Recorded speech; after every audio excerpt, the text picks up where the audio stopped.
Untuk keadaan hari ini, bukan kita kata UMNO tidak boleh go solo. Kita kena yakin bahawasanya parti kita ini boleh kembalikan kekuatannya.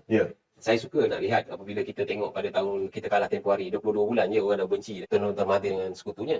Selepas itu naik Muhyiddin 17 bulan orang dah benci sangat dah. Sampai kain putih lah macam-macam. Dan selepas itu BN menang besar sebabkan keyakinan itu kembali kepada Barisan Nasional. Kita menang 3/4 di Melaka dan kita menang 2/3 di Johor. Tapi kita kalah teruk di PRU. Sebabkan ini semua adalah mengikut kepada jenda waktu yang sesuai lah. Dalam masa jenda waktu yang sesuai itu, sekiranya ada parti-parti politik yang pandai untuk memainkan emosi rakyat, pandai untuk memikat hati rakyat, parti itulah yang akan menang. Dan ketika ini kita lihat untuk kita beri penjelasan kepada rakyat di luar sana bahawasanya pergabungan kita dengan Pakatan Harapan ini tidak ada kena-mengena dengan penggadaian bangsa Melayu. Itu yang kita kena cerita dekat rakyat. Kita kena cerita dekat orang Melayu di luar sana. Kita kena cerita dekat rakyat di Kelantan, di Kedah dan juga di Terengganu dan juga di mana-mana rakyat Melayu ini. Kita kena cerita. Sebab tidak ada satu pun perkara yang kita gadaikan orang Melayu ketika kita bersama dengan Pakatan Harapan. Saya suka, itu ada Nazri bagi komen dekat dalam Malaysia Gazette ke. Dia kata, UMNO lah yang menyelamatkan orang Melayu apabila kita bersama dengan Pakatan Harapan di dalam negeri Perak. Orang tanya saya, dari mana you all dapat UMNO yang mempertahankan Melayu dan memperjuangkan Melayu apabila kita bersama dengan Pakatan Harapan?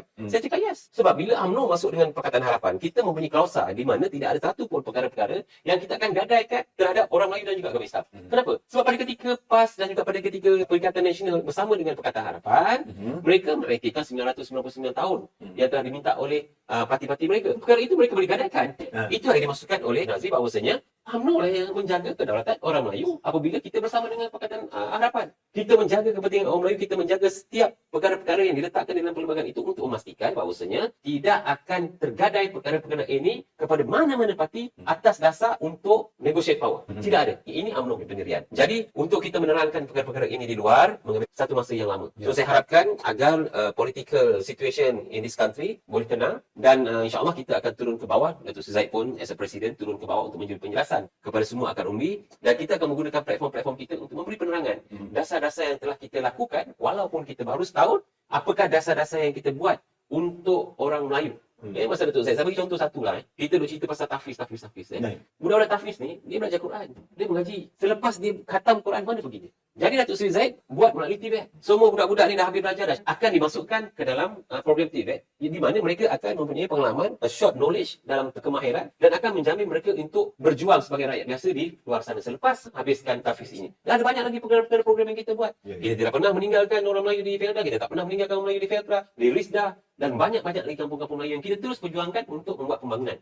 Ini perkara-perkara ini yang kita kena reinstate our agreement with Malay. Dan kita kena bagi tahu balik perkara-perkara ini. UMNO tidak akan pernah mempergadaikan apa pun walau seinci hak orang Melayu. Tetapi contoh yang saya nak bagi tahu rakyat Malaysia, sewaktu Muhyiddin jadi Perdana Menteri, sewaktu Mahathir jadi Perdana Menteri, ada banyak peristiwa mereka menggadaikan bangsa Melayu disebabkan negotiation of power.